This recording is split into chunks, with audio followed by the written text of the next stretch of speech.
Hola a todos, sean bienvenidos a esta segunda parte del primer episodio especial de Psicología en pocas palabras.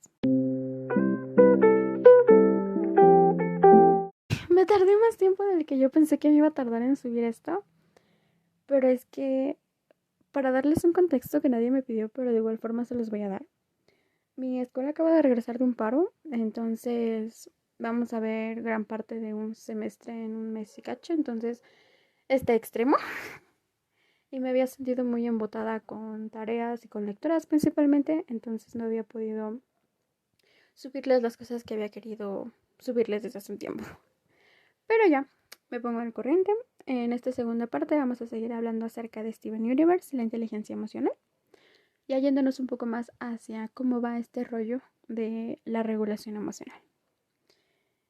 También ya les preparé una carpeta en Drive donde pueden encontrar materiales extra que les voy a ir subiendo conforme suba los capítulos o los episodios. Actualmente están unos cuantos libros sobre la regulación emocional, principalmente. Viene uno que me gusta mucho, que se llama Diario de las Emociones, y ahí van a encontrar un montón de actividades dependiendo de la emoción que estén experimentando. Y te invitan más que nada a explorar tu emoción y a sacarla de forma saludable. Entonces me gusta mucho. Lo he estado usando mucho últimamente. Y también viene la ruedita emocional que les había mencionado la vez pasada. Y también les preparé una presentación donde explico cómo usarla. Pero bueno, para encontrarla tienen que ir al enlace que está en la biografía del Instagram del podcast. El usuario del podcast, el usuario del Instagram está en, si mal no me equivoco, está al inicio de la información del podcast. Si no, se los voy a poner, no importa. Pero bueno, espero les guste. Siguiendo con el episodio de Steven Universe, Garnet no solo ayuda a Connie a abrirse a experimentar lo que está sintiendo, sino también a regularlo, diciéndole, o más bien dicho, cantándole, es solo un pensamiento. En sí, esa canción está muy bonita, espero dejarla en Instagram alguna vez porque está muy bonita. Bueno, la forma en la que ilustran esto en la serie se me hizo muy conveniente porque ponen a esos pensamientos como si fueran mariposas que se van haciendo más y más grandes conforme nos alteramos y no sabemos manejarlos. Y se hacen pequeños cuando entendemos que son en sí solamente eso, un pensamiento, y los dejamos fluir. Y esto nos abre el chance para hablar de otro de los importantes pilares de la inteligencia emocional, que es la regulación emocional. La regulación emocional es la capacidad para manejar las emociones de forma apropiada. Y ahora sí, ¿recuerdas que te había dicho que saber los componentes de las emociones nos ayudaba para regular las emociones? Bueno, eso es cierto, porque podemos intervenir entre cualquiera de esos tres para regular la emoción. Así que te voy a hablar de cómo regular a las emociones partiendo de dos de sus componentes. El primero es el componente cognitivo, nos vamos a agarrar primero de ese. ¿Y cómo lo vamos a regular a través de ese componente? Mediante la reestructuración cognitiva. Con la reestructuración cognitiva vamos a hacer lo que nos manejan en el episodio de la serie. Vamos a entender que eso es solamente un pensamiento y vamos a hacerlo más flexible, incluso a modificarlo. Esto es algo muy difícil de lograr porque lleva mucha práctica detrás. Pero de nuevo, que cueste trabajo no significa que sea imposible. Y en sí lo óptimo sería que lo vayamos desarrollando con un profesional de la salud mental a la par. Pero hay unas cosas que podemos ir haciendo nosotros para comenzar a practicar esto de la regulación emocional. Lo primero que podemos hacer es conocer cómo funciona este modelo de pensamientos o este modelo que nos plantean. Pues el modelo que plantean en sí el psicólogo que comenzó todo eso es el modelo ABC, donde A representa una situación, B representa un pensamiento, es decir, cómo interpretamos esa situación, y C alguna consecuencia emocional, física y conductual de nuestros pensamientos. Le vamos a poner un ejemplo. Pongamos que un día sales a regar tus plantitas y ves al vecino y tú lo saludas, pero ella no te devuelve el saludo. esa es la situación. Entonces tú puedes pensar, bueno, me está evitando. Ese es el pensamiento. Y eso va a traer unas consecuencias, ya sea que nos sintamos culpables, molestos, que nos duele la cabeza y que la próxima vez que veamos al vecino le hagamos bronca por eso. O lo ignoremos también. Esto puede influir no solamente de forma a veces así como de ley, sino que puede ser también CBA, o sea, todo eso se influye recíprocamente, por así decirlo. Es decir, si tú venías ya sintiéndote mal, ya sea físico o emocionalmente, y pasó lo del vecino, va a hacer que tú pienses que te está evitando o que hiciste algo mal durante el día con él. Entonces sí, eso se puede afectar de manera recíproca. Bueno, ahora que ya conocemos cómo funciona esto, vamos a ver cómo comenzamos con la reestructuración cognitiva. Bueno, todo esto comienza identificando los pensamientos disfuncionales. Un pensamiento disfuncional es resultado o producto de un procesamiento distorsionado de la realidad. Este procesamiento acaba generando pensamientos que no nos ayudan en nada y solo nos generan malestar y son muy rígidos y es difícil distanciarse de ellos. Bueno, entonces, ¿cómo los identifico? En sí existen 4 criterios que pueden servir como una especie de filtro. Y si alguno de los pensamientos que estás teniendo en ese momento no pasa alguno, eso significa que es un pensamiento disfuncional. El primer criterio es el criterio de la objetividad. Es decir, es como si nosotros fuéramos una especie de investigador o de juez y vamos a buscar pruebas a favor y en contra de la veracidad de este pensamiento.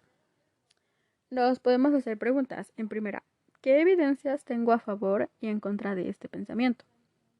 ¿Existen otras explicaciones?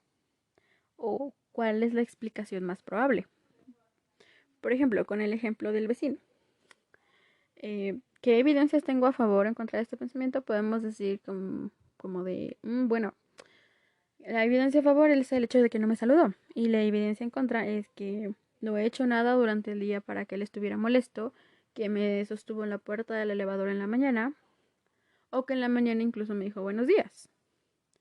Entonces, ¿existen otras explicaciones? Podemos decir, bueno, puede ser que solo me esté ignorando porque se ha enojado conmigo, o puede ser que esté teniendo un mal día, o que lo lleva a los lentes puestos y simplemente no me vio.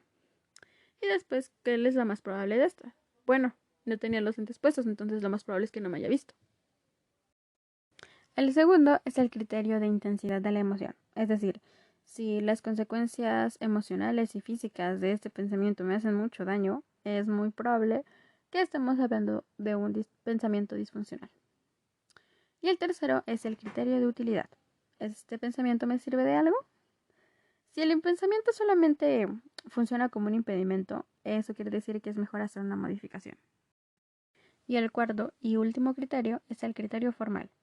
En este tenemos que prestar mucha atención de el lenguaje que usamos, cómo viene el pensamiento de nosotros. Es decir, si el pensamiento incluye palabras absolutas como siempre, todo, nada o nunca, eso nos puede dar un indicio de que se trata de un pensamiento disfuncional. Volvamos al ejemplo del vecino. Si pienso algo como de es que él siempre me ignora, eso es como un indicio de que puede ser un pensamiento disfuncional. Y un tip extra que nos puede ayudar mucho para identificar estos pensamientos y para ver de qué forma los pensamientos vienen hacia nosotros es tener un diario. Sí, ayuda mucho tener un diario, ya sea que escribas en él durante una emoción que estás experimentando muy intensa o después de esa, cualquiera nos puede ayudar un poco a identificar los pensamientos distorsionados que existen. Otra forma de regular nuestras emociones, esta vez agarrándonos del componente neurofisiológico, es la meditación. En sí recomiendo mucho el mindfulness. Espero estarlo pronunciando bien. Esto va a ser difícil si es que no has meditado antes o si no estás acostumbrado a hacerlo. Pero de nuevo eso no quiere decir que sea algo imposible de hacer. En sí hay algunos ejercicios que nos pueden ayudar para comenzar. Puedes sentarte con tus pies en el piso o intentando eso, principalmente que tus pies toquen el piso, concentrándote mucho en tu respiración, usando las técnicas de respiración diafragmática, y prestando en sí mucha atención a tu respiración, porque eso va a ayudar a que la mayoría de nuestros pensamientos se vaya, porque vamos a prestar nuestra atención en otras cosas. Pero al final se va a haber algunos pensamientos que no se vayan del todo, y a esos tenemos que hacerles frente. Es decir, no vamos a intentar dejarlos de sentir o dejarlos de pensar, mejor dicho. Vamos a ver con qué emociones vienen y vamos a dejarlos pasar, sin juzgarlos y sin creernos todo lo que nos dicen. Y podemos usar también la visualización, es decir, podemos imaginarnos en algún lugar que a nosotros nos dé paz. También puede que haya algunos pensamientos que no se van a ir del todo y a esos vamos a tener que hacerles frente. Sin intentar que se vayan, no. Vamos a ver con qué emociones vienen, cómo nos hacen sentir y vamos a dejarlos pasar, sin juzgarlos y sin creernos todo lo que el pensamiento nos está diciendo. O también podemos utilizar la visualización para imaginar que estamos en algún lugar que nos transmite paz. En sí, lo recomendable para el inicio es que tomes una meditación guiada. Hay un montón en YouTube o incluso hay aplicaciones que te las dan, aunque algunos paquetes te cobran, pero las hay. Pero bueno, esto es lo que se me hizo importante compartir con ustedes, más que nada para que empecemos a gestionar nuestras emociones de forma saludable. Espero les haya gustado. Y si vienes del episodio anterior donde hablé de las autolesiones y te autolesionas, quiero decirte que te entiendo mucho. Pero tranquilo, el proceso va a ser difícil y va a ser incluso más difícil de lo que crees. Pero sanar no es algo que sea tan fácil. El proceso de sanar a veces duele y eso está bien. Y el proceso de sanar nunca es lineal, así que si algunos días te sientes más recaído o si incluso recaes en algún punto, está bien. El proceso de sanar no es algo lineal. Y el hecho de que recaigas una vez no significa que estás derrotado. Espero esto te sirva mucho para intentar regular lo que estás sintiendo, porque sé que es muy difícil. Pero bueno, espero te haya servido. Y nos vemos en el siguiente episodio.